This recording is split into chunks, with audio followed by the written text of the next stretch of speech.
The stage is set for the development of the FTI property in Taguig City into an integrated mixed-use and sustainable business district.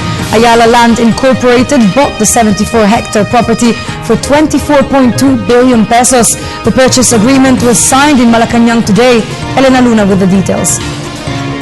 The government's public-private partnership, or PPP, gets a push as President Aquino witnessed the signing of the purchase agreement, completing the sale of the Food Terminal Incorporated to Ayala Land Incorporated.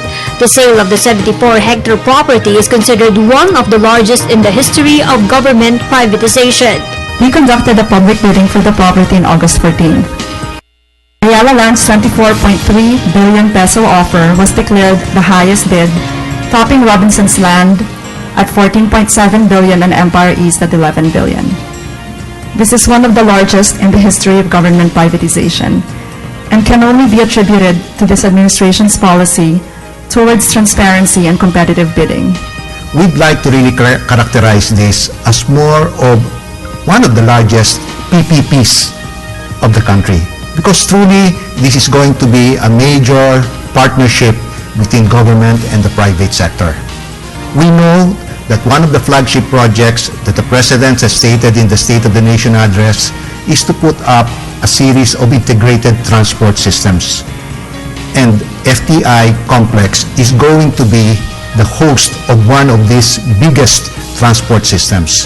So what we intend to do in the case of Ayala Land is to precisely be able to integrate our development with the integrated transport system of the government.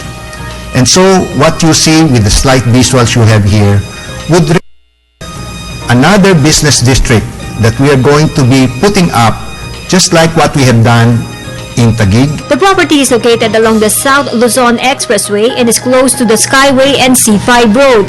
When it is developed into a business district, it will spur economic activity and create new jobs. On behalf of Ayala Land, we're truly committed to making sure that we're going to be doing our share in this PPP by seeing to it that we generate a lot more economic activity and taxes, that we will be able to help out the DPWH relative to making sure that the right alignments to the Skyway will be happening, as well as to C5, so that we could have another traffic alleviation project that will decongest EDSA and at the same time connect C5 to the South Luzon Expressway.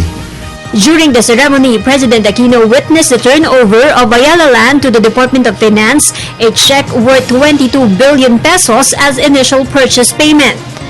The proceeds from this privatization will be used to support the Department of Agriculture and Fisheries Modernization and projects of the Department of Agrarian Reform. We hope the redevelopment of the FTI complex will lead to a surge in economic activity and increase employment in Taguig and the surrounding metropolitan area. Also taking part in the signing ceremony are DPWH Secretary Rogelio Singson, DOTC Secretary Joseph Emilio Abaya, and Ayala Land Chairman Fernando Zobel de Ayala. For the People's Television, Elena Luna.